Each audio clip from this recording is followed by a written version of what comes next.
Deməli müəllimlər, bugünkü dərsimiz təlim üsulları, əməkdaşlıq və kommunikasiya strategiyaları, yəni təlim üsullarının ardısıdır.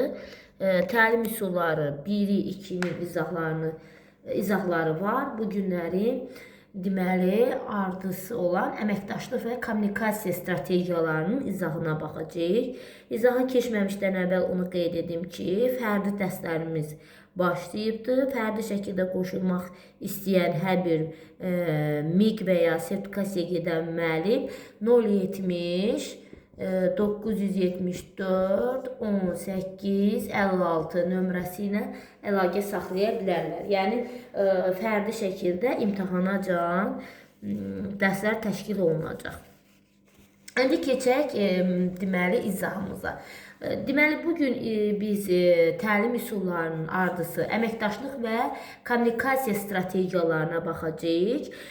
Onu qeyd edim ki, əməkdaşlıq və kommunikasiya strategiyaları, yəni bu strategiyalarda şagirdlər qrup və cütlərlə işlənməsini işləyirlər. Yəni şagirdlər həm qrup şəklində, həm cütlər şəklində işləyirlər. Sonra bu strategiyalarda qarşılıqlı müzakirə olur. Sonra bu strategiyalarda fikir mübadiləsi olur, razılaşma prosesi təşkil olunur bu strategiya. Bir növ belə deyim də qarşılıqlı fəaliyyət nəticəsində, qarşılıqlı fikir mübadiləsi əsasında fikir mübadiləsi prosesi təşkil olunur. Bu strategiyalar zamanı şagird öyrənmə prosesinə təkcə fərdi subyekt kimi deyil, yəni fərdi subyekt kimi deyil, həm də komandanın üzvü kimi qoşulur və öz bilik və təcrübələrini başqaları ilə də bölüşür və başqalarının, digərlərin, digər deməli üzvlərin, qrup üzvlərinin belə deyək, onların fikirlərindən də özü faydalanır. Həm öz bilik bacarıqlarını, öz təcrübələrini digər qrup üzvləri ilə paylaşır, həm də o digər qrup üzvlərinin fikirləri ilə də belə deyim də bilik bacarığı ilə də özü faydalanır. Onların fikirlərindən də özü faydalanaraq öyrənir. Bax, əməkdaşlıq və kommunikasiya strategiyalarda bu cür proseslər təşkil olunur, bu cür öyrənmə olur. Deməli, bu strategiyalarda şagirddə hansı bacarıqlar formalaşır, onu qeyd edib, səslə qeyd edəcəm. Deməli, lövhədə yazmayacağım, biraz uzun olduğuna görə. Deməli, bu strategiyalarda şagirdlər bir-birini dinləməyi, sonra arqumentlərini əsaslandırmağı, ehtiyac olduqda mövqeyini yenidən nəzərdən keçirməyi öyrənir. Deməli, şagirdlər bir-birini dinləməyi bacarığı inkişaf edir, sonra öz arqumentlərini əsaslandırmağı inkişaf edir, bir də ehtiyac olduqda mövqeyini yenidən nəzərdən keçirməyi öyrənirlər. Sonra ikinci şagirddə formalaşdıran deməli əsas istiqamətlər bilik təkcə müəllimdən deyil, həm də yaşıdlarla, yəni həmyaşıdlarla qarşılıqlı fəaliyyət, sual vermə, izah etmə və müzakirə yolu ilə formalaşır. Deməli, bu strategiyalarda şagirdlər bilik təkcə müəllimdən deyil, həm də öz yaşıdları ilə qarşılıqlı fəaliyyət, sual vermə, izah etmə və müzakirə yolu ilə formalaşır. Üçüncü istiqamət sosial və şagirdlərdə sosial və kommunikativ bacarıqlar inkişaf edir. Dördüncü isə şagird öz rolunu, qrupun ümumi nəticəsinə təsirini görür. Yəni, özünün qrup daxilində rolunun qrupa necə təsiri, yəni qrupun ümumi nəticəsinə necə təsir göstərir, onu görür. Məsuliyyət və cavabdehlik hissi şagirddə güclənir. Bax, bu cürdə bacarıqlar formalaşır şagirddə. Sonra 5-ci olaraq da tənqidi düşünmə və arqumentləşdirmə bacarıqları möhkəmlənir. Deməli, 5-ci istiqamətdə tənqidi düşünmə və arqumentləşdirmə bacarıqları möhkəmlənir. Hansı üsullarda? Əməkdaşlıq və kommunikasiya strategiyalarında. Bəs əməkdaşlıq və kommunikasiya strategiyalarına hansı üsullar aiddir? Deməli, beyin həmləsi aiddir, bu strategiyalara. Sokrat dialoqu aiddir. Karusel aiddir. Dəyirmi masa aiddir. Sonra düşün, cütləş, bölüş, paylaş üsulu aiddir. Müzakirə xəritəsi aiddir. Zigzag üsulu aiddir. Sonra akvaryum üsulu aiddir. Aksiyon üsulu aiddir. Qar topu texnikası aiddir. Sonra sinif küncləri üsulu aiddir. Rollu oyun aiddir. Mən kiməm üsulu aiddir. Bir də debat üsulu aiddir. Deməli, əməkdaşlıq və kommunikasiya strategiyalarına.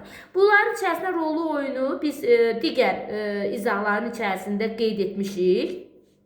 İzahını vermişik. Bu günlərin yerdə qalan üsulların hər birinin deməli izahına verəcəyik. Deməli ilk olaraq başlamaq istəyirəm beyin həmləsi üsulundan. Birinci olaraq bura qeyd edək. Beyin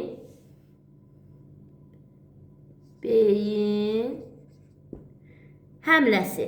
Beyin həmləsi üsuluna baxaq.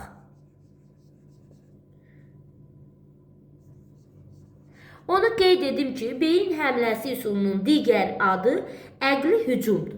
Digər adı nədir? Əqli hücum. Deməli, beyin həmləsi digər adı da əqli hücum üsuludur.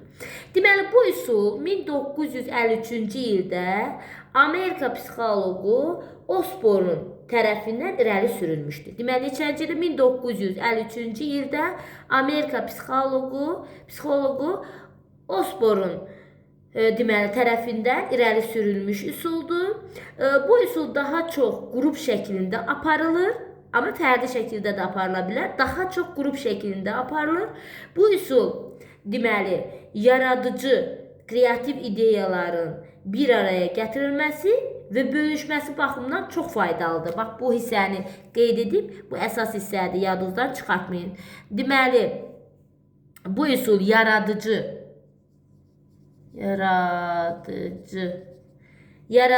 yəni kreativ ideyaların bir araya gətirilməsi,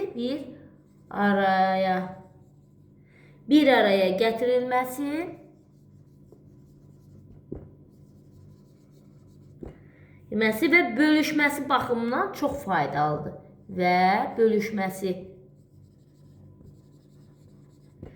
Bölüşməsi baxımından çox faydalı üsuldur. Bu üsul necə tətbiq olunur? Deməli, tətbiqi necədir? Müəllim bir mövzunu, problemi, belə deyək də, şagirdlərin qarşısında hər hansı bir situasiyanı, sualı şagirdlərə ünvanlayır ilk olaraq. Sonra şagirdlər də həmin problem və ya sualla bağlı ağıllarına gələn fikirlərini, ağıllarına gələn ideyalarını, həll variantlarını, uyğun, belə deyim də, öz fikirlərinə gələn o həll variantlarını deyirlər. Deməli, müəllim ilk olaraq qarşıya problem qoyur. Bir məsələ olsun, situasiya olsun, problem olsun, sual olsun. İlk olaraq müəllim bunu şagirdlərə ünvanlayır. Şagirdlər də həmin məsələ, problem, situasiya, sualla bağlı özlərinin ağlına gələn ideyalarını, həll variantlarını irəli sürürlər. Sonra nə olur? Sonra bu zamanda yadınızdan çıxartmayın, şagirdlərin səsləndirdiyi o fikirlərin heç biri mühakimə edilməməli və hər bir fikrə mümkün həll yolu kimi baxılmalıdır.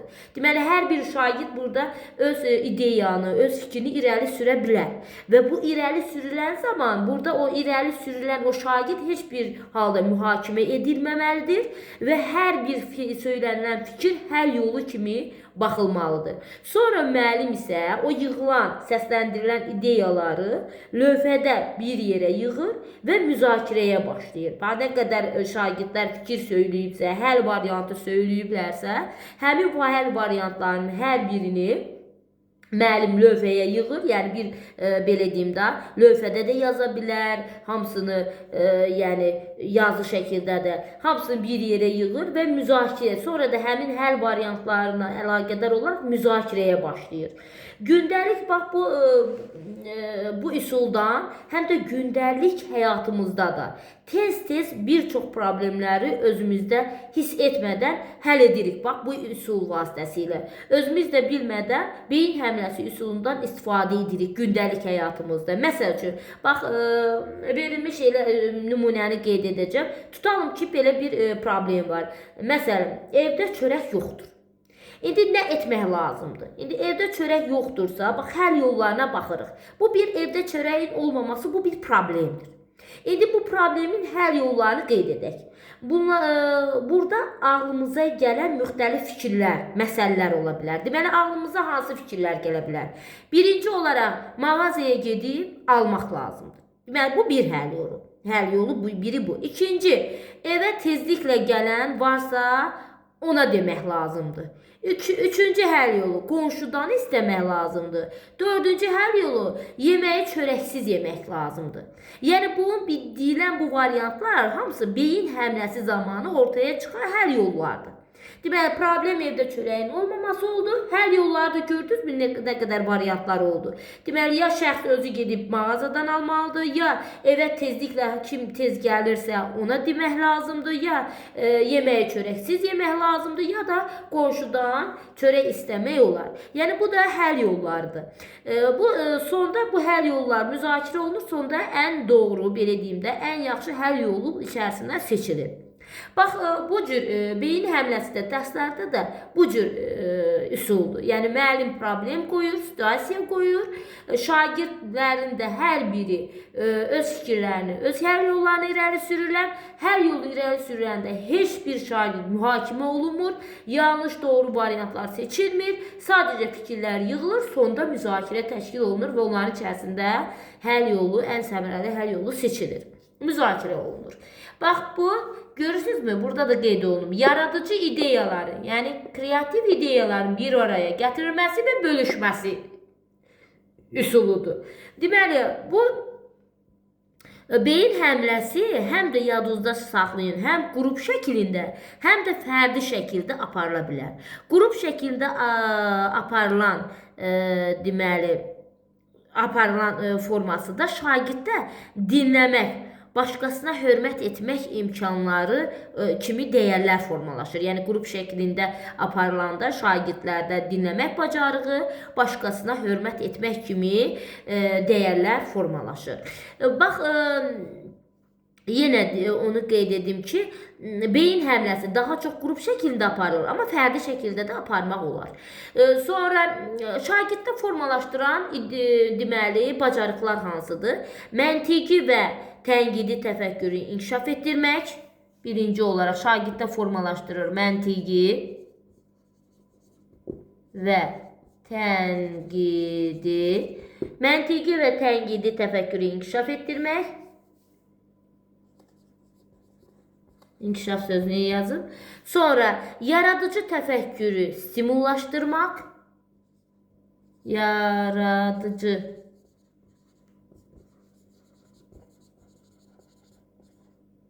stimullaşdırmaq.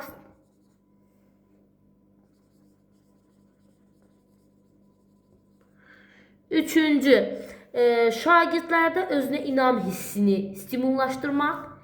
Şagirdlərdə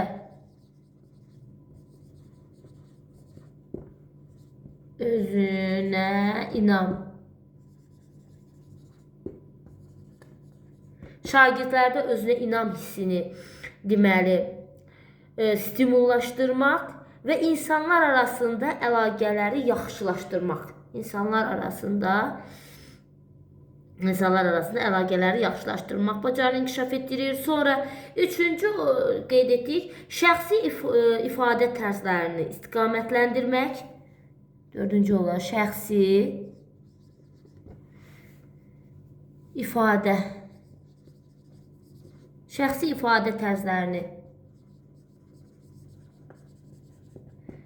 istiqamətləndirmək. İstiqamətləndirmə, müstəqil düşünməni inkişaf etdirmək.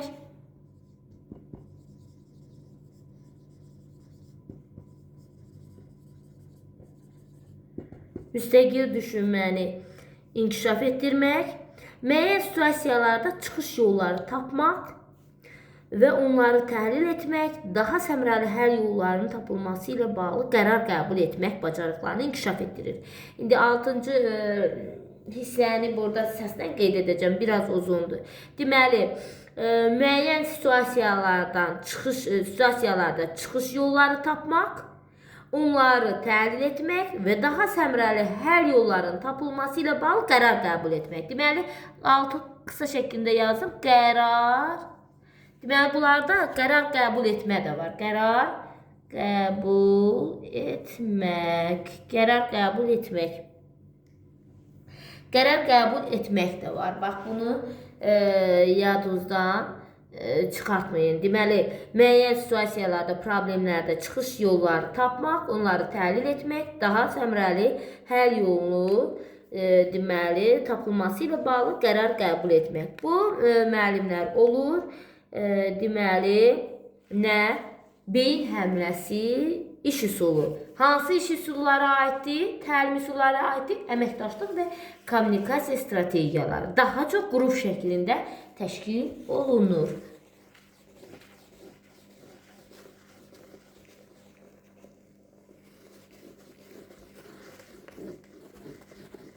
İndi keçək ikinci təlim üsuluna.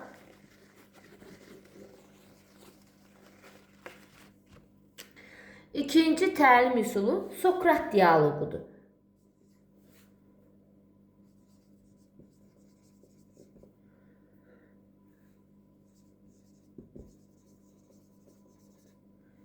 Sokrat dialoqu. Bax, Sokrat dialoqu iş üsulu ilə, təlim üsulu ilə əvvəlki mövzularda da tanış olmuşuq. Burada da yəni biliklərimizi biraz da genişləndirək. Deməli, bu üsul sual-cavab texnikasıdır. Sokrat dialoqu sual-cavab. Sual-cavab texnikasıdır. Bu strategiyanın əsas iş prinsipi odur ki, yəni sual verilən cavabdan yeni sualın çıxarılmasıdır. Yəni sual verilir, həmin sualın cavabından yeni sualın çıxarılmasıdır. Birinci sual səsləndirilir və suala cavab veriləndən sonra birinci sual səsləndirilir. Sonra həmin suala cavab veriləndən sonra sual verən şəxs cavaba əsasən yeni sualla müraciət edir. Deməli, buranı bir də qeyd edeyim, yadınızdan çıxartmayın. Deməli, birinci sual səsləndirilir və suala cavab veriləndən sonra sual verən şəxs, hansı ki sualı kim veribsə, həmin sual verən şəxs cavaba əsasən yeni suala müraciət edir. Buna görə də yadınızdan çıxartmayın, bu strategiyanın, yəni bu üsulun əsas məqsədi sualın və ya problemin həll yolu tapmaq deyil. Yəni burada problem həll yolu tapmaq yoxdur.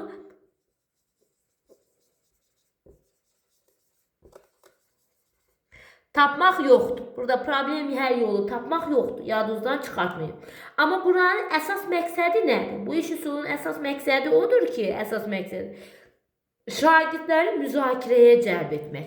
Deməli, əsas məqsəd şagirdləri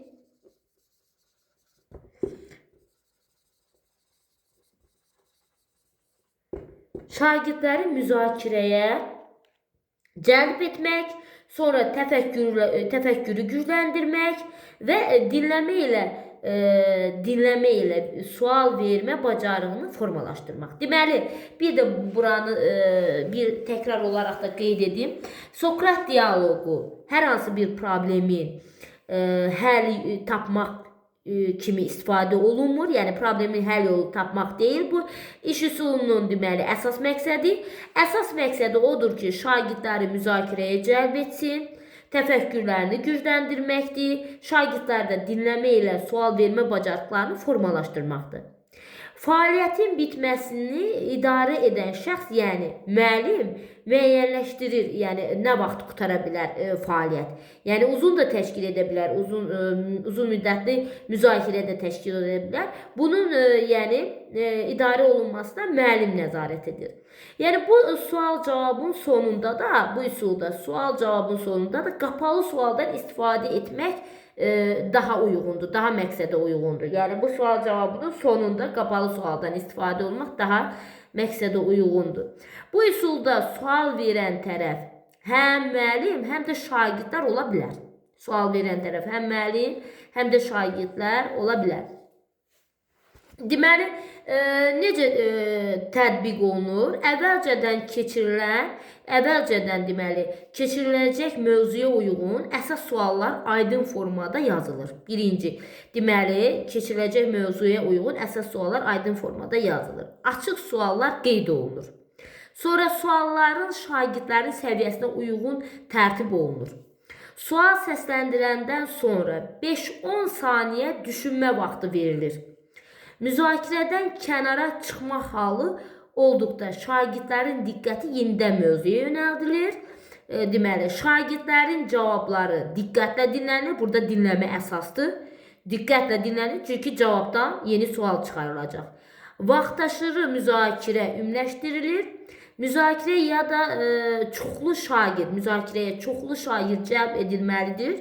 Kənara çıxmağa yol verilməməlidir. Yəni şagirdlərin hamısının diqqəti müzakirədə olmalıdır. Kənara çıxmaq olmamalıdır. Bu üsuldan istifadə zamanı müzakirəyə elə bir başlamamışdan əvvəl şagirdlərə də nə edəcəkləri izah etmək lazımdır. Yəni üsul haqqında, şagirdlərdə hansı fəaliyyətləri yerinə yetirəcək haqqında onlara izah etmək lazımdır. Məsəl üçün, izah necə ola bilər, nəyə qeyd etmək olar? Yəni, müraciət olunduqda çəkinmədən öz fikrini bildirmək, sonra verilən sualı dəqiq və aydın ifadə etmək, sonra cavabı bütün sinifə ünvanlamaq, sonra müzakirə proseduruna riayət etmək, sonra vaxtdan effektiv istifadə etmək. Yəni, sonra burada da suallarda yığcan və lakanik cavablandırmaq lazımdır sualların cavablarını. Yığcan və lakanik cavablandırmaq lazımdır. Bu da belə deyim də, bu iş üsulu aparılması ilə əlaqədar olaraq deməli lazım olan istiqamətlərdir ki, bu formada təşkil olunmalıdır. Deməli, Sokrat dialoqu oldu. Deməli, sual-cavab texnikası. Burada problem həll etmək yox. Əsas məqsəd şagirdləri müzakirəyə cəlb etmək oldu. Sonra şagirdlərdə təfəkkürün gücləndirmək oldu. Dinləmə bacarığının inkişafı oldu. Sonra sual vermə bacarığının formalaşdırması əsas məqsədi bu oldu. Deməli, sonda da qapalı sualla, deməli, müzakirənin sonunu qapalı sualla nə etmək olar? İstifadə etmək daha məqsədə uyğundur. Bu olur, deməli, Sokrat dialoqu, sual-cavab texnikasıdır. İndi keçək digər üçüncü iş üsuluna. Üçüncü iş üsulu olaraq, təlim üsulu olaraq ziqzaq.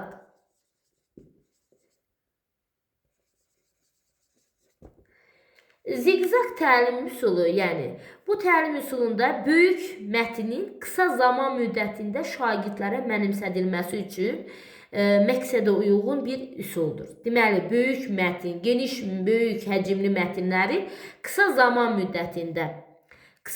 müddətində şagirdlərə mənimsədilməsi üçün istifadə olunan üsullardan biridir. Həm də problem həll etmə bacarıqlarının inkişafı üçün də istifadə olunur. Deməli, ziqzaqda problem həll etmə bacarıqlarının da inkişafı var. Üçün də istifadə olunur. Tətbiqi necədir? Deməli, şagirdlər əvvəlcə qruplara bölünürlər və bu qruplar doğma qruplar adlanır. Yadınızda saxlayın, doğma qruplar sözünü eşitsək, bilin ki, ziqzaq üsulundan söhbət gedir. Deməli, şagirdlər əvvəlcə qruplara bölünür. Əvvəlcə bölünən bu qruplar olur doğma qruplar. Deməli, birinci olaraq bölünürlər şagirdlər qruplara. Bu qruplar da adlanır doğma qruplar. Sonra və bu qruplar doğma qruplar adlanır. Sonra da bu qruplardan yeni qruplar yaradır. Bax, doğma qruplar, birinci ayrılan qruplar doğma qruplar olur. Doğma qruplardan da yeni qruplar yaradılır. Yəni yeni qruplar. Doğma qruplardan da yeni qruplar yaradılır. Yəni bu iş üsulunun bu cür təşkil olmasının məqsədi nədir? Deməli, ilk olaraq doğma qruplar yaradılır.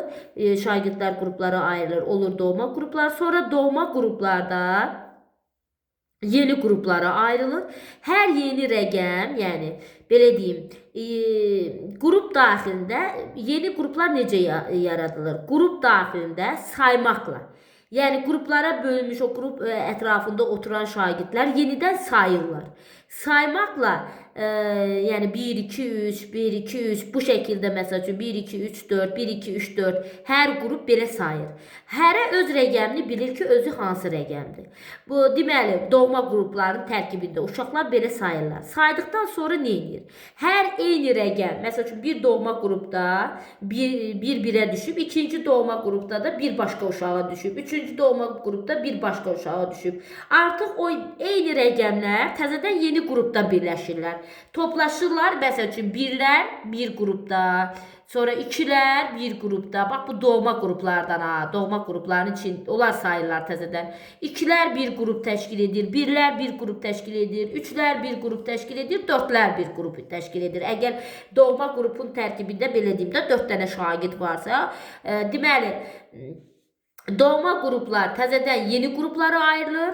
Yeni qruplardan da o doğma qruplarının içərisində birlər bir qrupa toplaşırlar, ikilər bir qrupa toplaşırlar, üçlər bir qrupa toplaşır, dördlər bir qrupa toplaşır. Yəni hər eyni rəqəm kimə düşürsə həmin ədədlər bir qrupda birləşir. Məsələn, birlər bir qrupda, ikilər bir qrupda. Sonra nə olur? Sonra mətn hissələrə bölünür. Yəni, mətn hissələrə bölünür. Hər qrupa mətnin bir hissəsi verilir. O yeni qruplar var. Hər qrupa, bax, bu qruplara mətn hissələri, böyük mətnlər olur. Hər hissəyə mətnin bir hissəsi. Məsəl üçün, birinci hissə bura verilir, ikinci hissə, üçüncü hissə, dördüncü hissə belə verilir. Paylanılır o mətn. Hissələrə ayrılıb, bölüşdürülür o qruplar arasında. Verilir və onun üzərində həmin yeni qruplar onun üzərində iş aparmaq tapşırılır. Şagirdlər qrup daxilində başlayırlar o mətnin o hissəsi ilə öyrənməyə. Müəyyən vaxt ərzində mətn oxunulur, təhlil edilir yeni qruplarda. Sonra nə baş verir? Sonra o yeni qruplar, bu yeni qruplar təzədən qayıdırlar, doğma qruplarda birləşirlər. Təzədən qayıdırlar doğma qruplarda. Əvvəlcə bilirdilər də hansı doğma qrupdan paylaşıbdır. Təzədən onlar qayıdırlar. Hara? Doğma qruplarda yenidən doğma qruplara qayıdırlar. Və nəticədə nə olur? Hər doğma qrupda mətnin bir parçasını bilən şagird olur. Biri mətnin əvvəlini bilir, biri ortasını, biri sonunu. Hər doğma qrupda, yəni əvvəlki qrupa gəldilərmi? Çünki hərəsi bir qrupdan gəlir axı doğma qrupa. Hər əvvəlki, belə deyim də, doğma qrupda hər mətnin bir hissəsini bilən şagird olur. Yəni şagirdlər də burada nə edəcək? Doğma qrupun daxilində hansı hissə, kim hansı hissəni bilirsə, elə bir mətn artıq o böyük mətn və mətnin bütün hissələrini bilən şagirdlər olur doğma qrupların içərisində. Onlar da öz aralarında oxuduqları mətnin parçalarını paylaşırlar və tapşırıqları yenidən yerinə yetirirlər. Bax, görürsünüz necə maraqlı üsuldur bu. Bu çox maraqlı üsuldur. Yəni bu cür gedir. Deməli, doğma qruplara təzədən qayıdırlar. Hər doğma qrupda mətnin bir hissəsi bilən şagird var və onlar başlayırlar öz aralarında bildikləri hissələrini bölüşməyə və verilmiş tapşırıqları da yerinə yetirməyə. Burada, yəni bu şəkildə aparılır zigzag üsulu.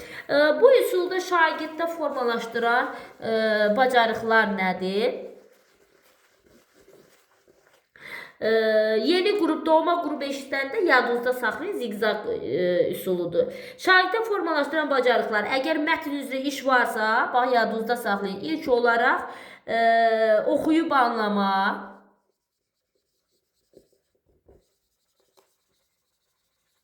İkinci olarak burada sonra hər qrup öz aralarında oxuduqları hissələrini danışacaqlar. Elə bir hər qrupda belə deyək də mətn başdan ayağa tamamlanacaq. Onda nə olacaq? Dinləyib anlama. Hər öz bildiyi hissəni deyəcək. Dinləyib anlama. Sonra dinləyib anlama, danışma. Üçüncü olaraq deməli təhlil etmə.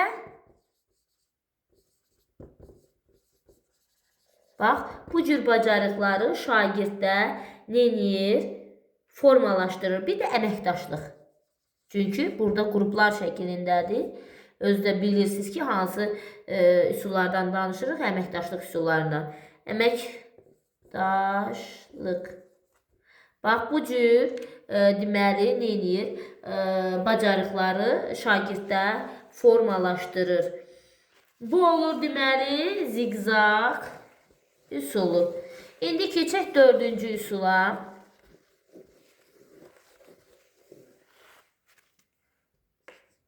Dördüncü üsul aksiyon təlim üsuludur.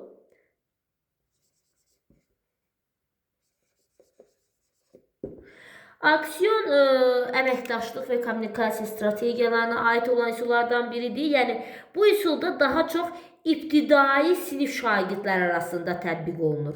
Aksiyon təlim üsulundan daha çox ibtidai sinif şagirdləri arasında tətbiq olunur.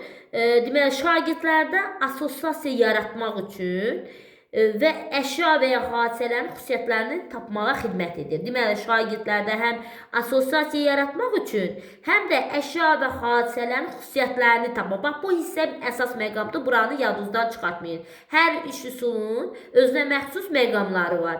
Biz də hər iş üsulunun özünə məxsus məqamlarını fərdi şəkildə bilməliyik ki, bu iş üsulunun bu cür xüsusiyyəti var, bu iş üsulunun bu cür xüsusiyyəti var. Deməli, aksiyon iş üsulunun necə xüsusiyyəti var?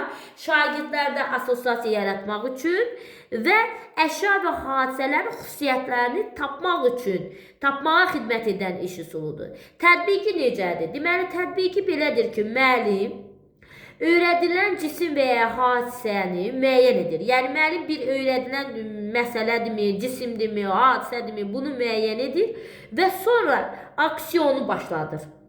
Yəni, əvvəlcə hər hansı əşya və hadisənin adı çəkilir. Adı çəkilirmi? Məsəl üçün, əşya, adı qeyd olunur müəllim tərəfindən. Sonra nədir? Bax, iş üsulunun xüsusiyyəti nə idi? Xüsusiyyətləri tapmaq.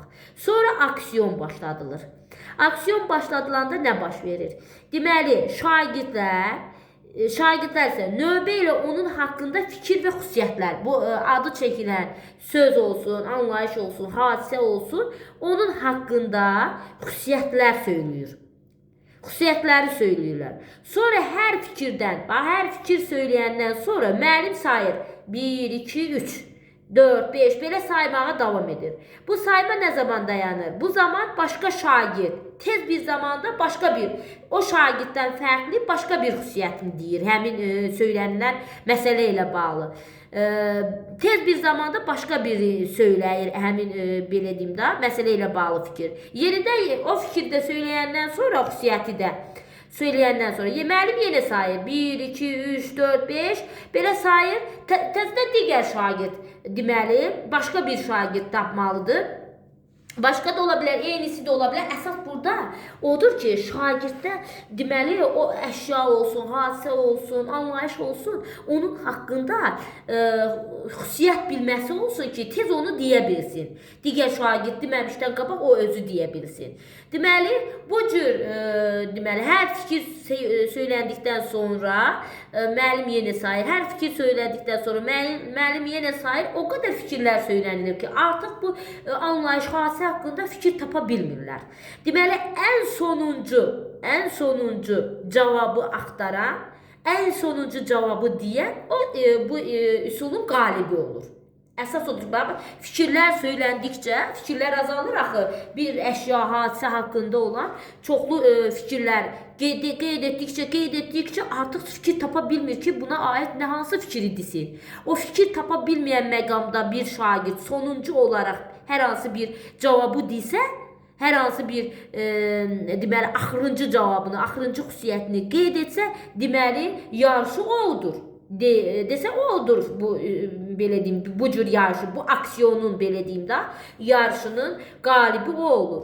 Deməli həm də burada o da nəzarət olunur ki, məsələyə təkrar fikirlər demək olmaz. Təkrar fikirlər yox, başqa fikirlər olmalıdır. Deməli, həm də şagirdlərdə təkrar fikir deməməli. Olduğunu şagirdlərə bildirmək lazımdır. Təkrarçılığa yol vermək olmaz. Ona görə təkrarçılığa yol verməmək üçün də şagirdlərdə diqqətli dinləmək bacarığı lazımdır. Yəni burada şagirdlər diqqətli olmalıdır, dinləməlidir bir-birini, yoldaşını ki, özü təkrar hər hansı bir fikir söylənməsin, söylənilmiş fikirlərdən birini özü təkrarlanmasın. Bax, bu da maraqlı üsuldur, aksiyon üsulu da. İndi şagirddə hansı bacarıqları formalaşdırır? Şagirddə formalaşdıran bacarıqları da qeyd edək. Deməli, öyrənilən cisim və ya hadisənin xüsusiyyətlərini sadalamaq var. Burada çoxlu xüsusiyyət sadalanır.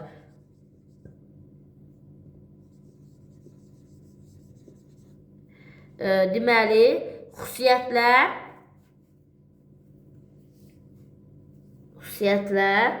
yəni hansı nə öyrənilirsə, onun haqqında cisim olsun, hadisə olsun, məsələ olsun, onun o xüsusiyyətlərini sadalamaq.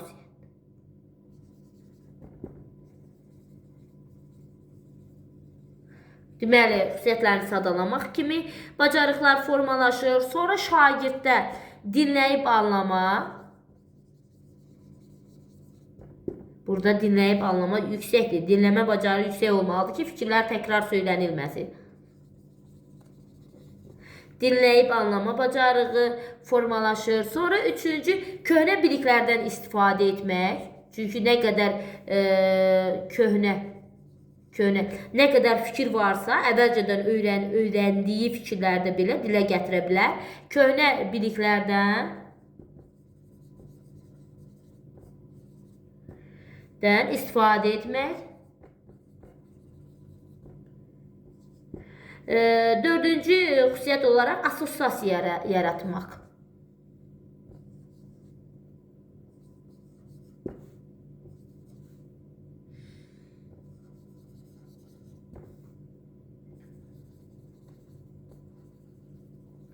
Bax, bu cür deməli məqamları, bacarıqları şagirddə nə eləyir? Formalaşdıran üsuldur. Bu da çox maraqlı deməli təlim üsuludur. Uşaqlar daha çox belə deyim bir yarış şəklində təşkil olunur, belə deyək. Çox yaxşı üsullardan biridir. Deməli, keçək digər üsula. 5-ci üsul olaraq qeyd edək.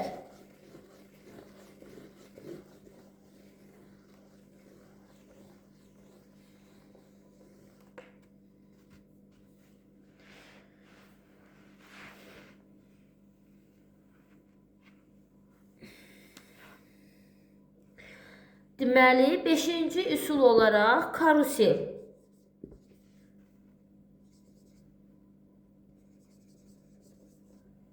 Karusel iş üsulu, yəni təlim üsulu. Bu üsul birgə öyrənmə. Bax, burada yazıram. Birgə. Əsas xüsusiyyəti, üsulun əsas xüsusiyyəti birgə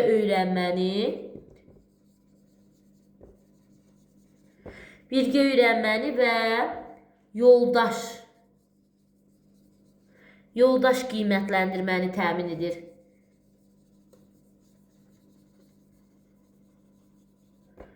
Birgə öyrənməni və yoldaş qiymətləndirməni təmin edən iş üsullarından biridir. Sinifdəki bütün şagirdləri aktiv saxlamağa xidmət edir. Yəni karusel iş üsulunda sinifdəki bütün şagirdlərin aktiv olmağa, dərsə cəlb etməyə kömək edir. Bax, karusel iş üsulu birgə öyrənməni və yoldaş qiymətləndirməni təmin edir. Sinifdəki bütün uşaqları aktiv olmağa və dərsə cəlb etməyə kömək edir. Necə tətbiq olunur? Şagirdlər əvvəlcə qruplara bölünür.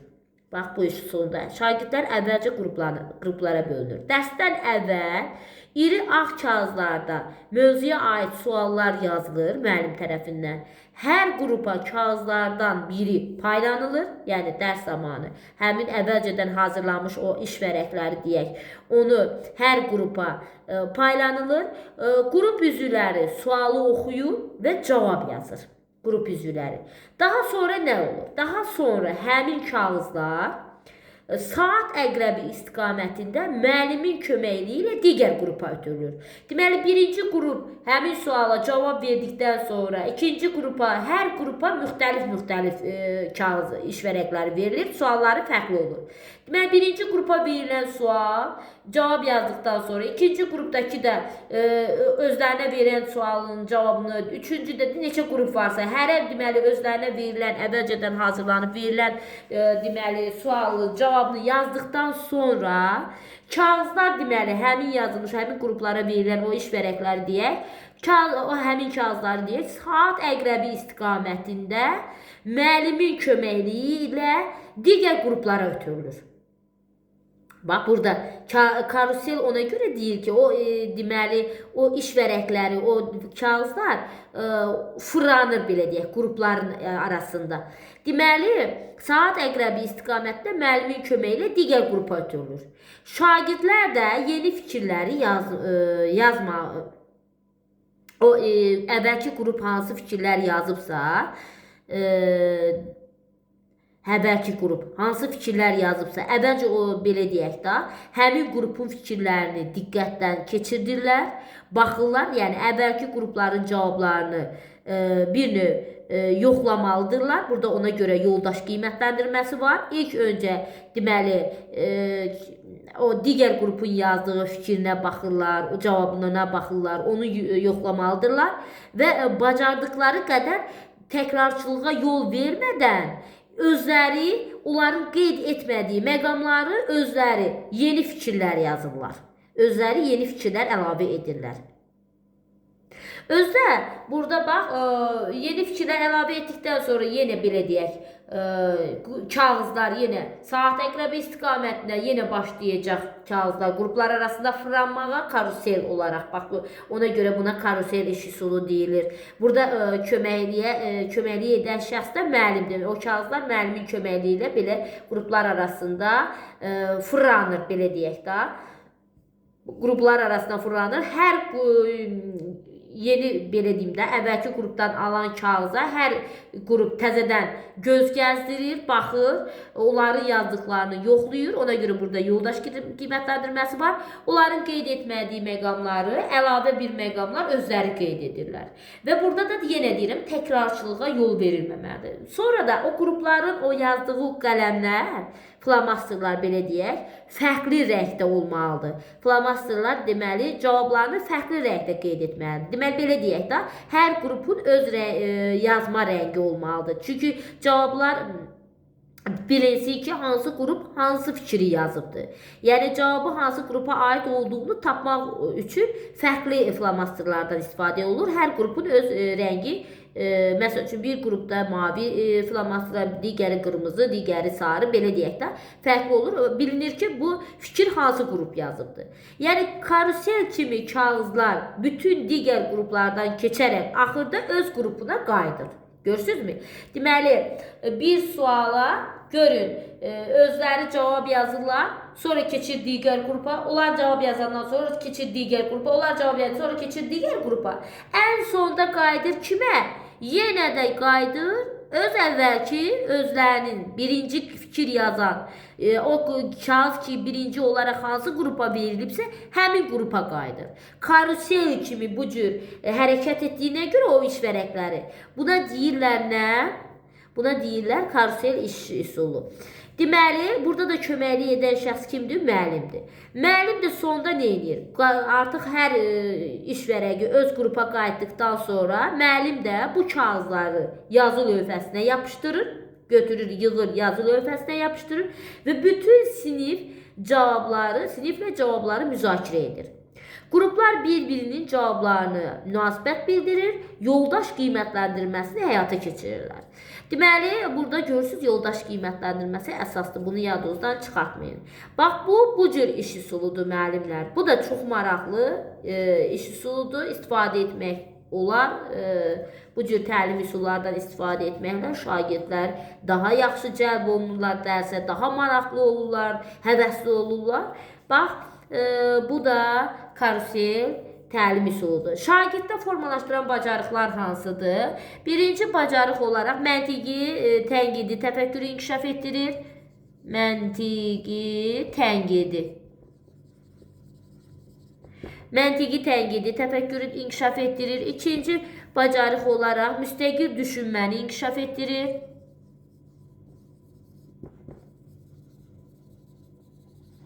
Müstəqil düşünməni inkişaf etdirir. Sonra ünsiyyət bacarığını inkişaf edir. Əməkdaşlıq, ünsiyyət. Əməkdaşlıq, ünsiyyət bacarıqlarını inkişaf etdirir. Ümumiləşdirmə bacarıqlarını,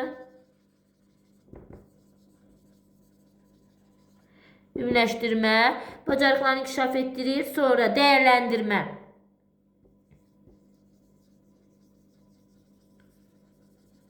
Dəyərləndirmə bacarığı, bir də qarşılıqlı əlaqə. 6 olaraq qarşılıqlı əlaqə. Qarşılıqlı əlaqə kimi bacarıqları şagirddə formalaşdıran üsullardan deməli biridir. Keçək 6-cı üsulun izahına.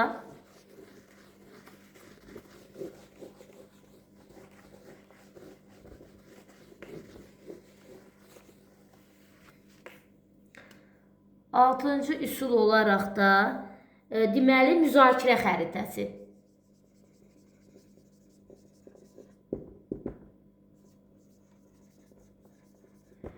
Müzakirə xəritəsi necə üsuludur? Gəlin baxaq. Deməli, mövzu olsun, məsələ olsun, problem ətrafında ideyaların, informasiyanın, təəssüratlarını, tənqidi və təkliflərin qarşılıqlı fikir mübadiləsidir. Deməli, bu üsul necədir?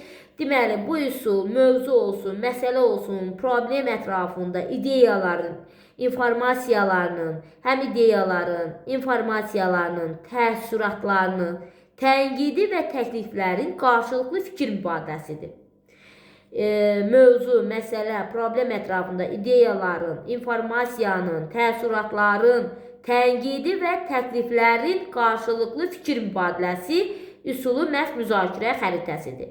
Müzakirə xəritəsi şagirdlərdə şəxsi konseptual anlayışını qurmağa, ideyalarını əsaslandırmağa, müzakirəni stimullaşdırmağa kömək edir. Deməli, müzakirə xəritəsi şagirdlərdə inkişaf etməyə kömək edir. Deməli, şagirdlərdə şəxsi konseptual anlayışını qurmağa, ideyalarını əsaslandırmağa, müzakirəni stimullaşdırmağa kömək edir. Burada müzakirə texnikasından da yadınızda saxlayın. Müzakirə xəritəsində müzakirə texnikasından da istifadə olunur. Tətbiqi necədir? Deməli, tətbiq zamanı bu üsuldan istifadə edilərkən şagirdlərə hər hansı bir mövzu, məsələ, problem ətrafında sual verilir. Hər hansı bir mövzu, deməli, məsələ, anlayış, deməli, problem haqqında şagirdlərə nə olunur? Sual verilir ilk olaraq. İlk olaraq sual verilir. Deməli, sonra ardıcıllığı biz qeyd edək. Deməli, müzakirə xəritəsinin ardıcıllığı necədir? Deməli, ilk olaraq sual verilir. Sonra, deməli, özdə sual birinci olaraq qeyd edək. Geniş spektrli sual verilir. Geniş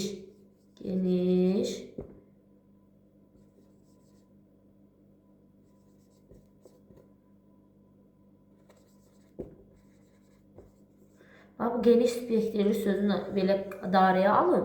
Bəzən bu testdə qabağımıza çıxır. Onda müzakirə xəritəsinə aiddir. Geniş spektrli sual verilir. İkinci olaraq ardıcılığı qeyd edirəm. Cavablar və fərziyyələr dinlənilir. Cavablar və fərziyyələr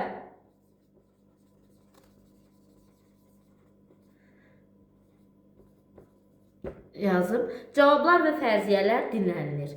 Üçüncü ardıcılıq, üçüncü olaraq deyilənlər üçün izah və əsaslandırma istənilir. Yəni bu cavablar, fərziyyələr deyilirmi? Sonra əsaslandırma, deyilənlər. Bax bunlar üçün bu qısa yazıram.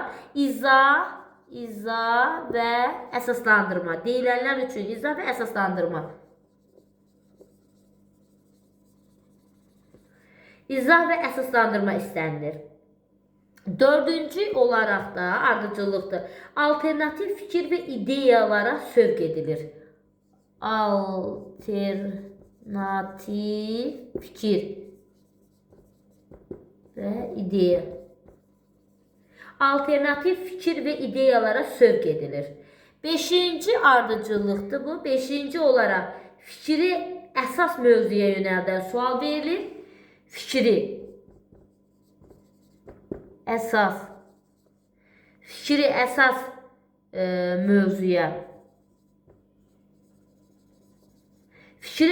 mövzuya yönəldən sual verilir.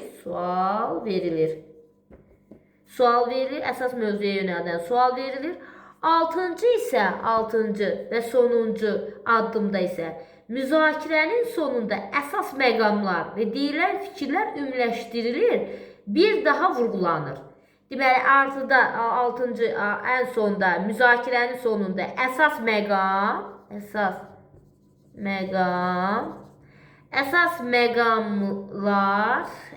məqamlar və deyilən fikirlər ümumiləşdirilir.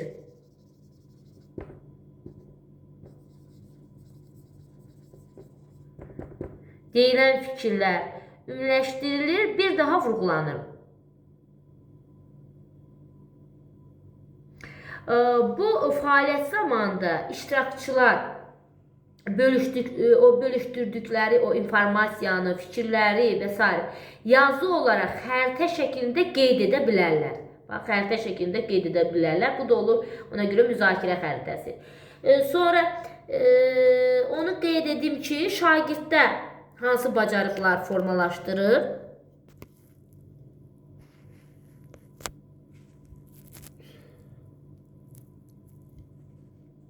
Şagirddə formalaşdıran bacarıqları da qeyd edək. Özünü də sildik. Yəni müzakirə xəritəsindən söhbət gedir. Adını sildim burada.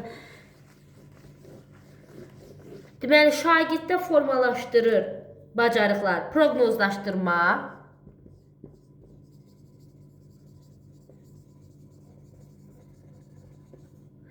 Proqnozlaşdırma, bacarığı, təhlil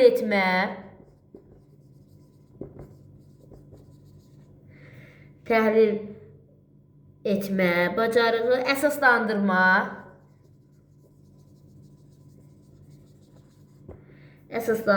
bacarığı, sonra şifahi nitq bacarığı, fikri ifadə etmə, dinləmə mədəniyyəti, ümumiləşdirmə, məntiqi və tənqidi təfəkkür, nəticə çıxartmaq. Deməli, qalanları da qeyd etmirəm. Deməli, hansı fikirlər, hansı bacarıqlar oldu? Şifahi nitq bacarıqlar, birinci olaraq proqnozlaşdırma, təhlil etmə, əsaslandırma, sonra şifahi nitq bacarıqları, fikri ifadə etmə, dinləmə mədəniyyəti, ümumiləşdirmə, məntiqi və tənqidi təfəkkür, ən sonda nəticə çıxartmaq. Bax, bu kimi bacarıqları şagirdlərdə formalaşdırır. İndi keçək 7-ci təlim üsuluna.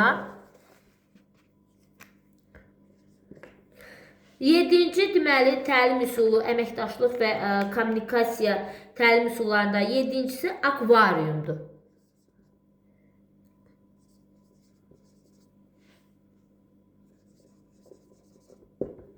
Akvarium təlim üsulu necədir? Akvarium təlim üsulu da Sokrat müzakirəsinin bir versiyasıdır. Akvarium təlim üsuludur. Sokrat deməli akvarium təlim üsulu da Sokrat müzakirəsinin bir versiyasıdır. Yəni akvariumda orta böyük ölçülü qruplarla müzakirə təşkil etmək üçün istifadə olunan strategiyadır. Burada indi bayaq biz dedik doğma yeni qruplar işləndə zigzag üsulunu seçirsiniz. Burada yadınızda saxlayın.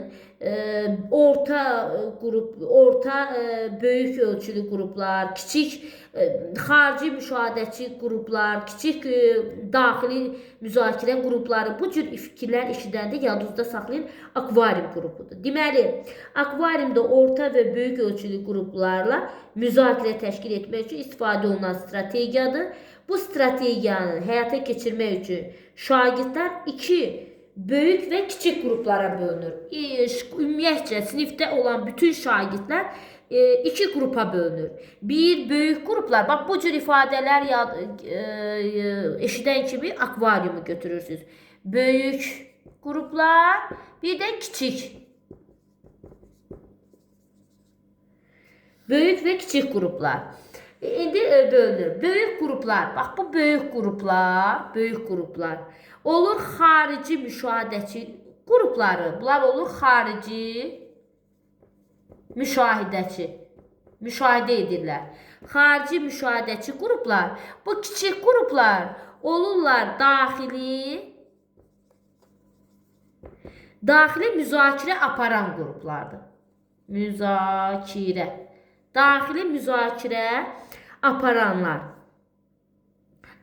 qruplardır. Deməli, necə olur? Bax, sinif iki qrupa bölünür. Böyük qrup, kiçik qrup. Bunlar xaricdə əyləşənlərdir. Stollar da belə qoyulur akvariumda. Bunlar deməli, böyük, yəni xarici müşahidəçi qruplar olur. Daxildə də kiçik. Belə otururlar, deməli. Bunlar isə daxili müzakirə burada təşkil olunur. Bunlar müşahidə edirlər ki, bu daxili qruplar necə müzakirə edir, necə əməkdaşlıq edir, necə bir-biri ilə ünsiyyət edir. Deməli, nə baş verir? Gəlin ardısını da qeyd edim sizə. Deməli, böyük qrup olur xarici müşahidəçi, kiçik qrup olur daxili, kiçik qrup isə daxili müzakirə aparan dairəni əmələ gətirir. Bax, bunu qeyd etdik. Xarici dairənin nümayəndələri, bu qrupun xarici dairənin, müşahidəçi dairənin nümayəndələri daxili dairədə, bax burada, daxili dairədə baş verən müzakirəni dinləyir, qeydiyyatını aparır və müzakirə zamanı göz kontaktını qoruyub-qorulmadığını, bax bunlar necə müzakirəni təşkil etdiyini, mətndən sübutlar gətirib-gətirmədiyini, bax bunlar, digər yoldaşlarına imkan verib-vermədiyini, bax daxili qruplarını yoxlayıb qiymətləndirirlər. Bax, xaricilər müşahidəçilərdir. Bunların necə iş aparmasının hamısını baxırlar. Sonda daxili və xarici qruplar bir yerə, bax bunlar da gəlir, hamısı bir yerə yığılıb refleksiya edirlər. Sonda hamısı bir yerə toplaşır və refleksiya edirlər. Bu zaman şagirdlər bir-birində zəif və güclü tərəflərini öyrənə bilirlər. Bax, bunlarda zəif və güclü tərəfləri öyrənmək də var. Həmçinin şagirdlərdə tənqidi müzakirə bacarığı və yoldaş qiymətləndirməsi etikası da formalaşır. Tənqidi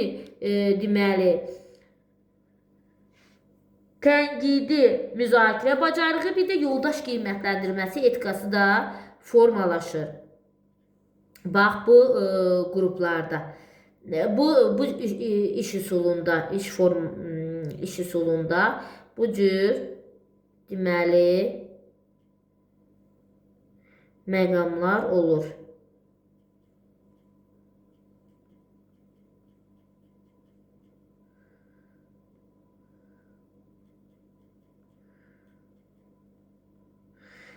Deməli, bu olur nə?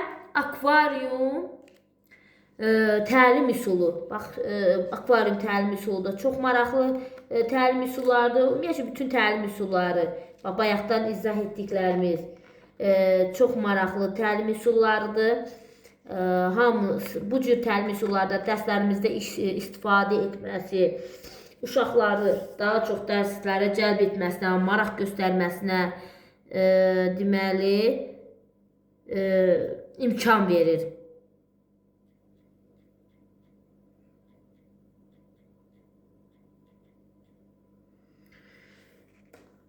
Hə, indi keçək deməli 8-ci təlim üsuluna.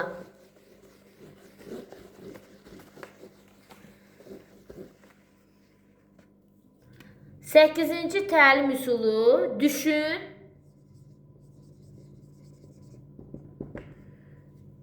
düşün, cütləş, bölüş, paylaş. Düşün, deməli, düşün, cütləş, bölüş, paylaş üsuludur. Bu üsul özündə bir neçə fəaliyyəti birləşdirən strategiyadır. Yəni bura həm fərdi, bax, həm fərdi, həm cüt, həm fərdi, həm cüt, həm qrup və həm də bütün siniflə və bütün sinif. Bütün siniflə iş formaları hamısı var. Bütün siniflə iş formaları daxildir. Görürsünüzmü? Deməli 4 təlim formasının 4'ü də bunun daxilinə, tərkibinə daxildir. Fərdi iş forması, cütlərlə iş forması, qrupla, bir də bütün siniflə iş formaları daxildir.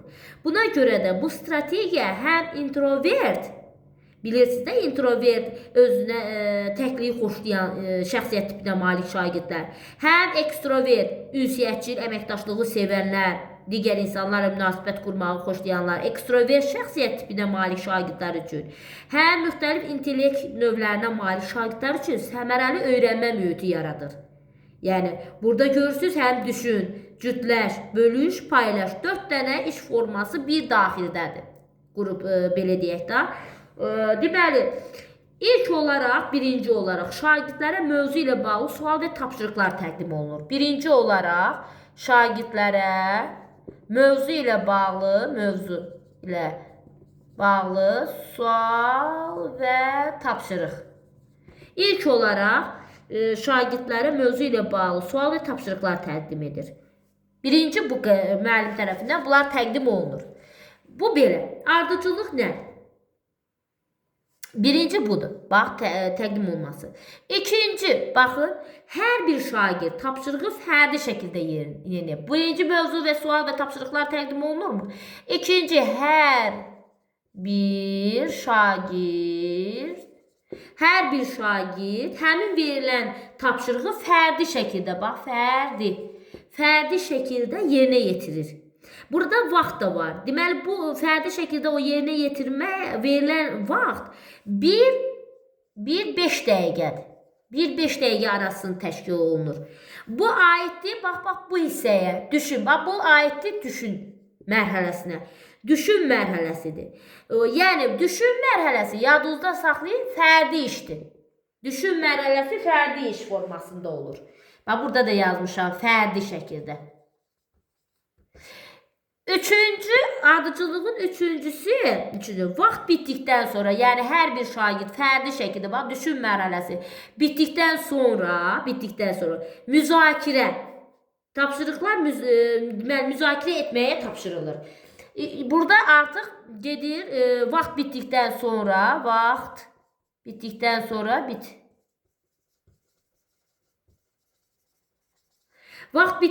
sonra deməli, şagirdlər işlərini cütlərlə, deməli, burada nə işləri görübsə, şagirdlər fərdi şəkildə, həmin işlərini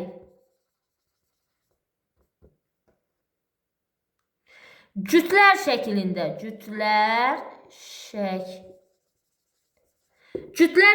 müzakirə edir. Cütlər şəklində. Bax, bu gedir, deməli, cütlər. Bax, bu hissəyə. Bax, bu gedir, üçüncüsü. Bax, buradan aparım. Həm cütlərin iş forması, həm də cütləş mərhələsinə. Bax, bu düşün, cütləş, bölüş, paylaş üsulunun mərhələləridir. Bax, bu bura gedir. Dördüncü olaraq. Bu cütlər işini bitirdikdən sonra, özdə buna da vaxt diqqət edim. Hər birinin vaxtı var. 1-2 dəqiqədir. Cütlərlə iş olur 1-2 dəqiqə.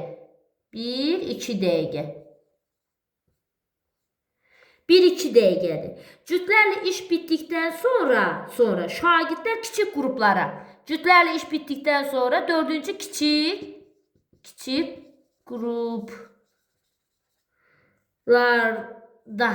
kiçik qruplarda müzakirə etməyi tapşırılır. Deməli, cütlərlə iş bitdikdən sonra şagirdlərə kiçik qruplarda müzakirə etməyi tapşırılır.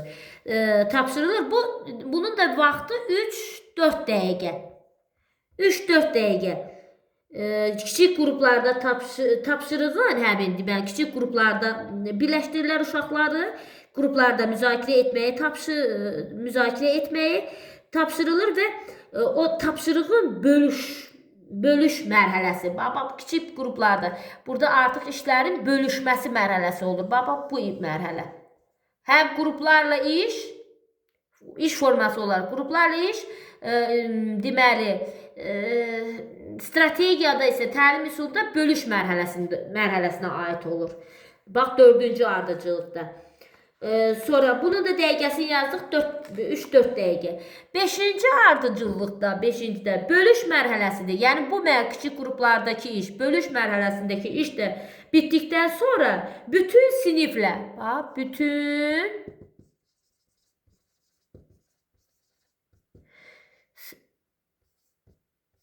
bütün siniflə müzakirəyə başlanır.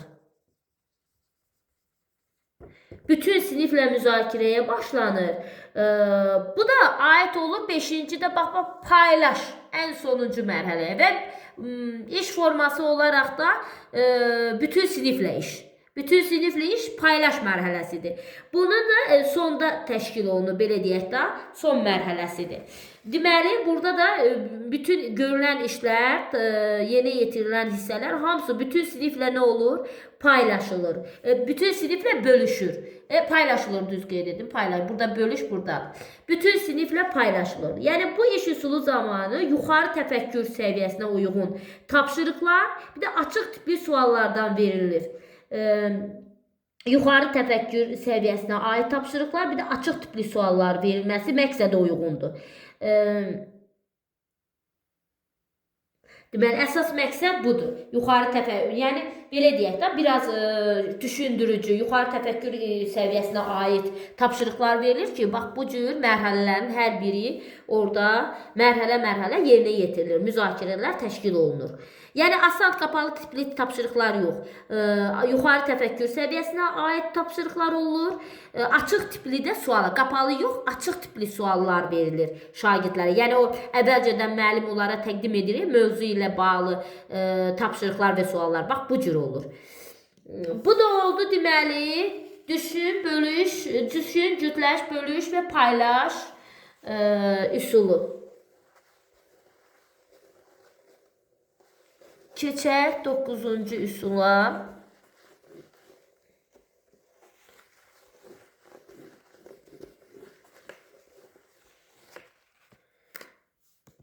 9-cu iş üsulları qartopu texnikasıdır.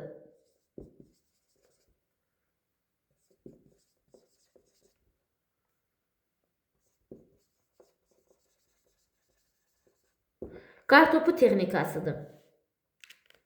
İndi biz baxaq bu qartopu texnikası iş üsuluna. Deməli, 9-cu təlim üsulu qartopu texnikası. Yəni, qartopu texnikası haqqında da sizlərə izah verim. Qartopu texnikası, yəni bu texnikası şagirdləri bir-birləri ilə müxtəlif konsepsiya və mövzuları paylaşmalarına və öyrənmələrinə kömək edən aktiv bir öyrənmə strategiyasıdır. Deməli, burada əsas məqamları, konsepsiya sözü açar məqamdır.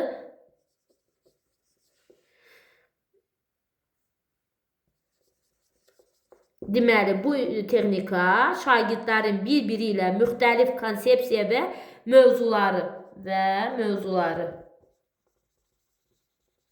mövzuları paylaşmalarına və öyrənmələrinə kömək edən aktiv bir öyrənmə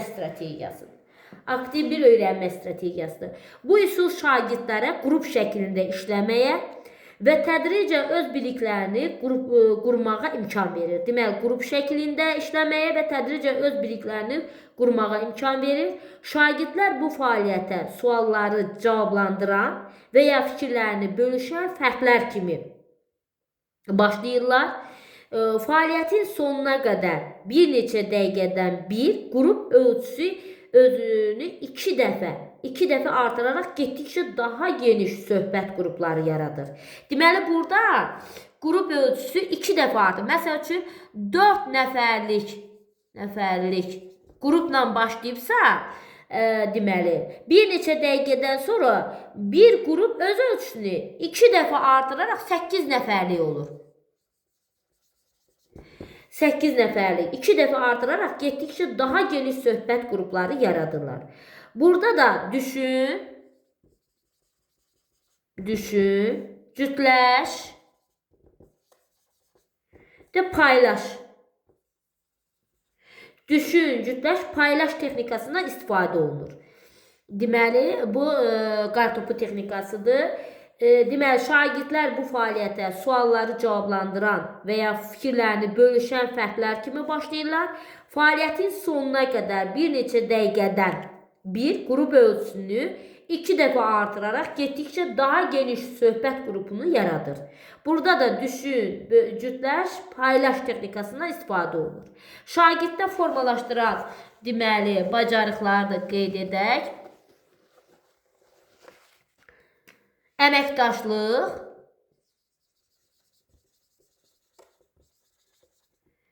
ikinci, tənqidi məntiqi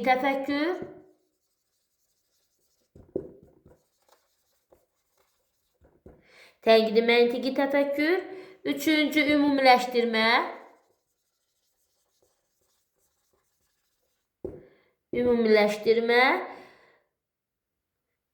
dördüncü, qruplaşdırma.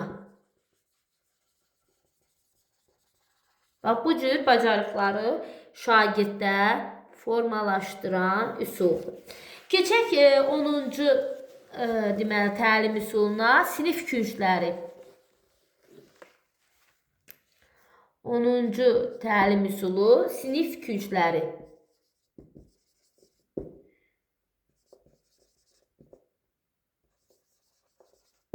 Sinif küncləri, yəni bu üsul şagirdlərə həm düşüncələrini sinif ilə bölüşmə imkanı verir, həm də dərs zamanı şagirdlərə hərəkət edə bilmə imkanı verən əyləncəli bir fəaliyyətdir. Deməli, sinif küncləri.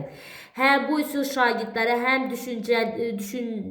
düşüncələrini sinif ilə bölüşmə imkanı verir, həm də dərs zamanı şagirdlərə hərəkət edə bilmək imkanı verən əyləncəli, buraya yazım,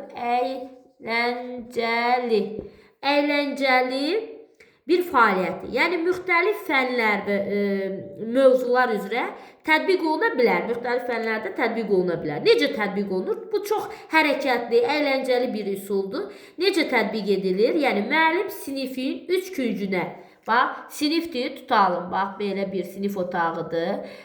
1 künc, 2 künc, 3 künc, belə deyək də. 3 küncünə söz yazıb yapışdırır. 3 küncünə, birincidə məsəl üçün, bura razıyam. Bura yazır, razı deyiləm. Burada yazır, əmin deyiləm. Bu cür fikirlər, sözlər yazıb, kağıza yazıb yapışdırır künclərə. Yapışdırandan sonra deyir. Sonra müəyyən fikirləri oxuyur, müəllim. Mövzu ilə bağlı müəyyən fikirləri oxuyur. Şagirdlər isə bu fikirlərə uyğun cavablarını sinifin müvafiq küncünə getməklə bildirməkləri istənilir. Yəni, müəllim müəyyən fikir səsləndirir. Əgər razı olan şagird varsa bura gəlir. Razı olanlar bura gəlir, sinifin küncləridir. Razı olmayan şagirdlər, həmin fikirlə razı olmayanlar bura gəlir. Həmin fikirlə əmin olmayan şagirdlər bura gəlir, burada toplaşırlar. Sonra künclərə getdikdən sonra Yani eyni küncdə toplaşan, bax razı olanlar bir toplaşır, razı deyil olmayan, əmin olmayan, eyni küncdə toplanan şagirdlər fikirlərini əsaslandırmaq üçün birlikdə sübutlar axtarmağa başlayırlar. Bax, niyə razıdırlar? Bunlar toplaşan şagirdlər birlikdə sübutlar axtarmağa başlayırlar. Razı deyirlər. Bunlar da sübutlar. Hərədə niyə əsaslandırmaq üçün sübut axtarmağa başlayırlar. Bu üsulda düşün, bax bu üsulda da düşün, cütləş, paylaş.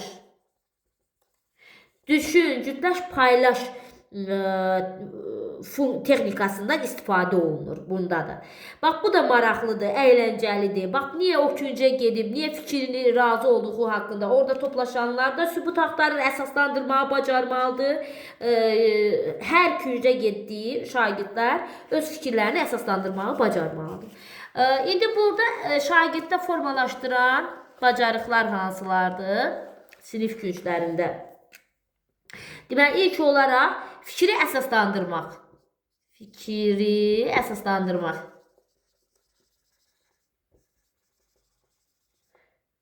Fikri əsaslandırmaq bacarığı, münasibət bildirmək.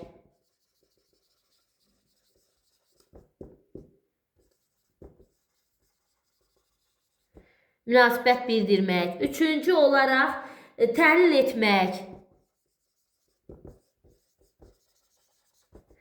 Dördüncü olaraq da dəyərləndirmək. Beşinci olaraq da arqument gətirmək.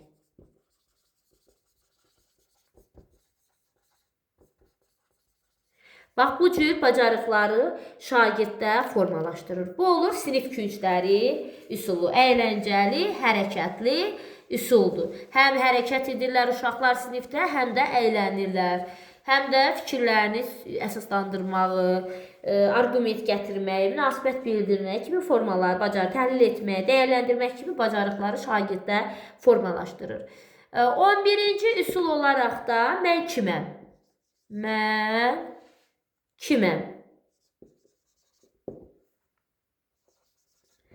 Mən kiməm iş üsuludur. Bu üsul deməli şagirdlərin ədəbi obrazlar, yazıcı, şair, alimlər, ixtiraçılar, tarixi şəxsiyyətlər haqqında bildiklərini əyləncəli və interaktiv yolla yoxlayan bir üsuldur.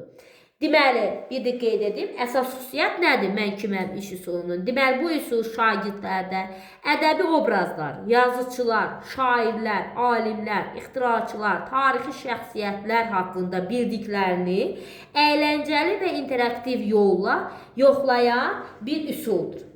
Tətbiqi necədir? Bir şagirdi müəllim seçib, yapışqanlı kağıza onun üçün seçdiyi şəxsiyyətin adını yazıb alnına yapışdırır müəllim. Deməli, bir şagird seçir, həmin şagirdin hansı şəxsiyyət haqqında yəni tapmalıdırsa onun adını onun alnına yapışqanlı kağızla yazıb onun alnına yapışdırılır.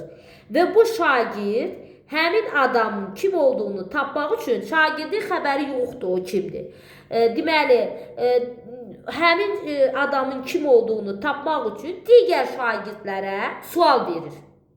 Deməli, suallar necə ola bilər? Mən məntiq qəhrəmanam. Əgər obraz, nə bilim, qəhrəman haqqındadsa belə sual verə bilər. Sonra, mənim kəşfim var. Mən şairəm. Sonra, mən fizikəm. Mən müsbət obrazam kimi hə və ya yox cavabları olan suallar verir. Şagird də digər şagirdlər də onun verdiyi sualları hə və ya yox cavablarını verməklə o ağlına yapışdırmış şəxsiyyətin kim olduğunu tapır. Bu yolla da müəllim həm şagirdlərdə sual vermə, həm də cavab verən şagirdin belə deyim, həm sual verən, həm də cavab verən şagirdlərin keçirilənləri nə dərəcədə yaxşı mənimsədiklərini deməli və keçirilənlər arasında nə dərəcədə əlaqələndirmə qabiliyyətlərini şagirdləri bir növ yoxlayır. Deməli, Bu da çox əyləncəli və maraqlı üsuldur. Deməli, alına yapışdırılmış şəxsiyyətin, ixtiraçının, şairin kim olduğunu müəyyənləşdirilir. Bax, bayaq verilən mənim kəşfim var, mən şairəm, mən fizikəm, mən müsbət obrazam kimi deməli, alına yapışdırılmış şagird bu cür sinifə suallar verir. Digər şagirdlər də onun verdiyi suala və alındakı şəxsiyyətə uyğun olaraq hə və ya yox cavabları deməklə o şagird, o alına deməli kağız yapışdırmış o şagird onu tapmalıdır ki, o şəxsiyyət olaraq kimdir? Bax, bu cürlə burada keçirilən keçmiş biliklərində nə dərəcədə yaxşı öyrənib, öyrənmədiyi müəllimə məlum olur. Həm sual verən tərəfin, həm də cavab verən şagirdlərin necə öyrəndiyi, necə mənimsədiyini üzə çıxardır. Şagirddə hansı bacarıqları formalaşdırır? Sual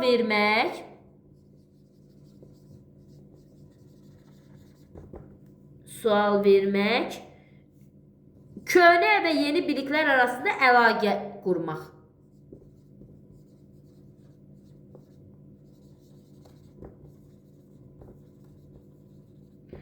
Köhnə və yeni biliklər arasında əlaqəni müəyyənləşdirmək.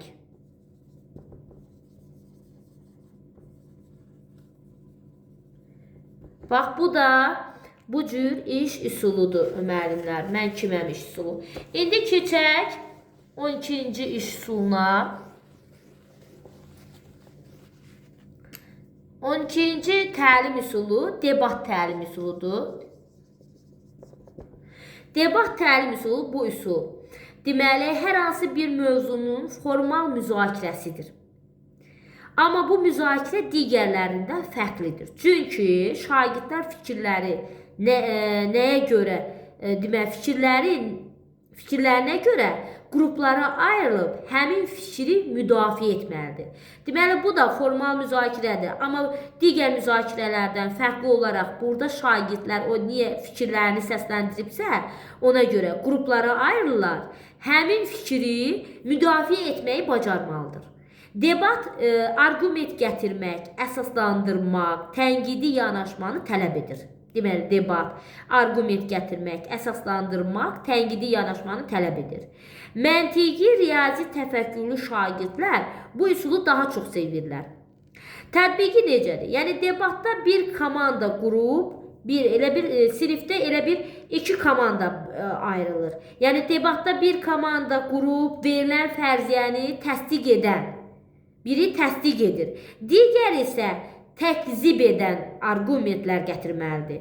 Bir qrup təsdiq edən arqumentlər gətirir. Bir qrup da təkzib edən arqument. Bax, belə sözlər eşitsə, bilin ki, bu debat üsuludur. Təsdiq edən, bir də təkzib edən. Təqzib edən arqumentlər gətirməlidir. Çıxış zamanı qrup nümayəndələrdən arqumentləri dinləmək və onlara sual hazırlamalıdır. Məsəl üçün, təsdiq edənlər, bunlar dinləyirlər və təqzib edənlər təsdiq edənlərə sual hazırlayır və ya təqzib edənlər fikirlərini bildirirsə, arqumentlər gətirirsə, bunlara sual hazırlayıb verirlər. Yəni, həm də arqumentlərə qarşı əks arqument gətirmək tələb olunur. Deməli, arqumentə qarşı əks arqument gətirmək də buradadır. Belə deyək də, debatda elə bir iki komanda bölünür. Biri razı olanlar, biri ona qarşı çıxanlar, belə deyək də. Biri təsdiq edirlər, biri təqzib edirlər. Və yadınızda saxlayın, bu komandalar bir-birinə sual da hazırlamalıdır, sual da verməlidir. Və bunlar öz fikirlərini niyə təsdiq edənlər niyə təsdiq edirsə, onlar əsaslandırmağı bacarmalıdırlar, arqument gətirməyi, dəlil gətirməyi bacarmalıdır. Təqzib edənlər də niyə təqzib edirsə, onlar da əsaslandırmağı, arqument gətirməyi bacarmalıdırlar. Və bunlar da burada da sual vermək də var ha. Yəni bir komanda digər komandaya sual verir. Təsdiq edənlər məsəl üçün təqzib edənlərə, təqzib edənlər təsdiq edənlərə. Yəni sual vermək, sual tərtib etmək və sual vermək bacarığı da bu təlim üsulunda nə olur? formalaşır. Deməli, burada həm arqumentlə qarşı, deməli, həm də argumentə qarşı əks arqument gətirmək tələb olunur. Argumentə qarşı əks arqument gətirmək də tələb olunur. Debat üsulu, deməli, şagirddə hansı bacarıqları formalaşdırır? Sual tərtib etmək və sual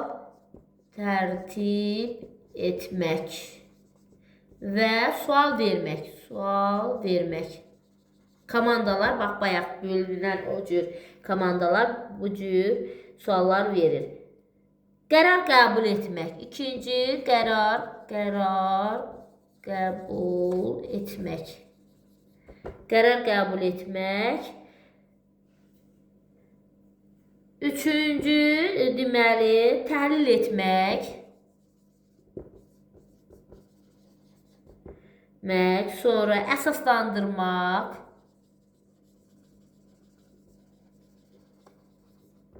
Arqumentlərlə iş.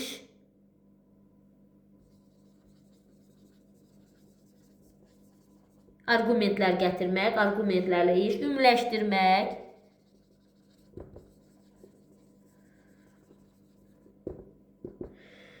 Natiqlik mədəniyyəti, sonra nəticə çıxartmaq.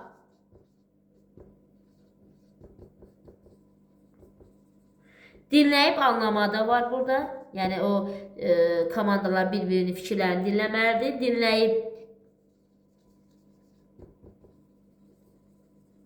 Dinləyib anlamada var. Mövzunu araşdırmada var. Qalanları belə səslə qeyd edəcəm. Deməli, sual tərtib etmək, sual vermədir. Qərar qəbul etmə bacarıdır. Mövzunu araşdırmasıdır. Əsas anlayışla işdir.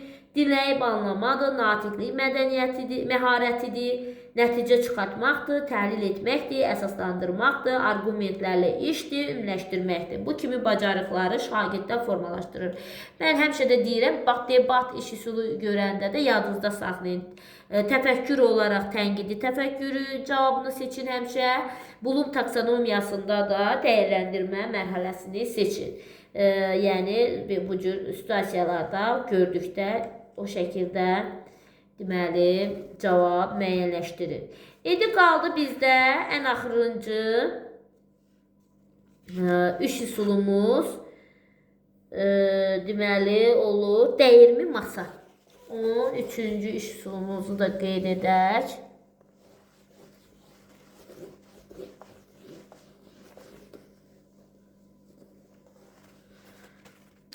Onun üçüncü iş üsulu dəyirmi masa.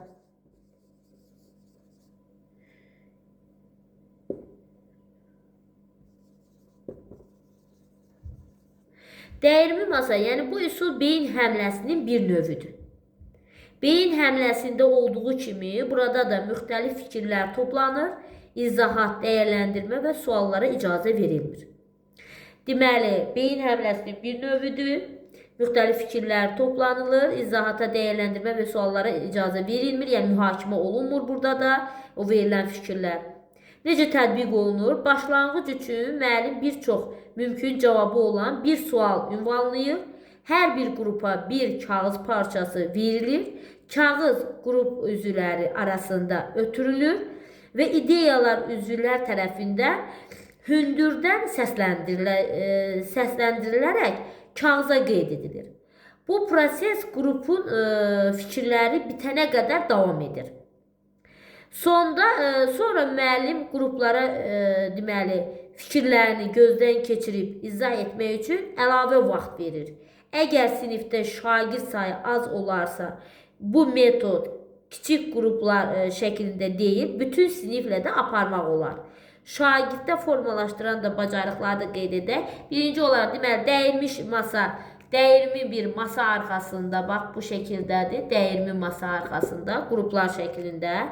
Deməli, bu üsul bütöv siniflə olduqda bir dəyirmi masa arxasında olur. Deməli, bu üsul beyin həmləsinin bir növü oldu. Beyin həmləsində olduğu kimi burada da müxtəlif fikirlər toplanılır. Tətbiqi zamanı ilk olaraq başlanğıc üçün müəllim bir çox mümkün cavabı olan bir sual ünvanlayır. Situasiya, problem qoyur şagirdlərin qarşısına ve her qrupa bir kağız parçası verilir. Kağız qrup üzvləri arasında ötürülür və ideyalar üzvlər tərəfindən hündürdən səsləndirilərək kağıza qeyd olunur. Bu proses qrupun fikirləri bitənə qədər bax bu cür davam edir. Bax bu qrupun fikirləri də o bitənə qədər kağız belə dəyirmi masa arxasında ötürülür, belə deyək. Bitənə qədər davam edir. Sonra müəllim qruplara fikirlərini gözdən keçirib izah etmək üçün əlavə vaxt verir. Əgər sinifdə şagird sayı az olarsa, bu metod kiçik qruplar şəklində deyil, bax belə dəyirmi masa kiçik qruplar şəklində deyil, bir böyük kiçik qruplar şəklində deyil, bütün siniflə də aparmaq olar. Bir masa arxasında belə deyək də aparmaq olar. Şagirddə də formalaşdıran bacarıqları deyək, tənqidi təfəkkürü, fikir ifadə etməkdir, dinləmə bacarığıdır, nəticə çıxartmaq da əməkdaşlıqdır. Deməli, tənqidi təfəkkürdür, əməkdaşlıqdır, fikir ifadə etməkdir, dinləmə bacarığıdır, nəticə çıxartmaqdır. Bu da dəyirmi, deməli, masa iş üsuludur, təlim üsuludur. Bax, bu bizim, deməli, əməkdaşlıq və kommunikasiya strategiyaların bütün, deməli, təlim üsullarının izahını verdik, qutardıq. Hər birinizə uğurlar arzulayıram. Sağ olun. Hələlik.